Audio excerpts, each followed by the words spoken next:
ఆఫీస్పేట survey number 79. ఇది దాదాపు 39 ఎకరాలు.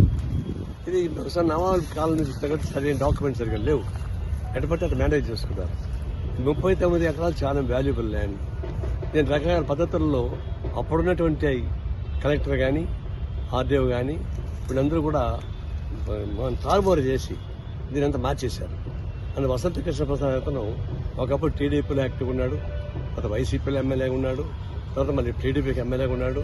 ఈ ల్యాండ్ గ్రాప్ చేయడంలో చాలా నెంబర్ 1 అతను మొత్తం మేనేజ్ చేసుకున్నాడు. దీన్ని దాదాపు 1000 కోట్ల రూపాయల ప్రాపర్టీ.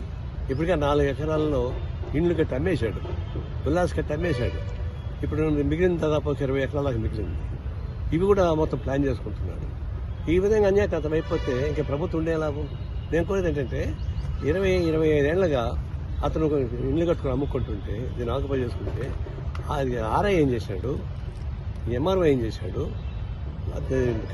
ఆర్డీఓ ఏం చేశాడు, కలెక్టర్ ఏం చేశాడు, ఆ టైంలో పనిచేసిన రెవెన్యూ వాళ్ళందరినీ అరెస్ట్ చేయాలి, ఇంక్లూడింగ్ ఐఏఎస్ ఆఫీసర్, కలెక్టర్స్.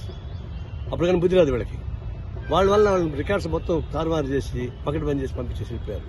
అందువల్ల ఆ సమయంలో ఎవరైతే కలెక్టర్గా ఉన్నారు, ఆర్డీఓగా ఉన్నారు, ఎంఆర్ఓగా ఉన్నారు, వాళ్ళపైన తగిన చర్య తీసుకునే విషయం మేము కోరుతా ఉన్నాం. ఇప్పుడు హైదరాబాద్లో ఒక డిసిషన్ తీసుకున్నారు. మేము సపోర్ట్ చేస్తున్నాం. ఇలాంటి భూమిని అన్యాయకరమైన భూమిని లాక్కోకపోతే అది ప్రజల చేతిలో ఉండాలి, లేదంటే గవర్నమెంట్ చేతిలో ఉండాలి.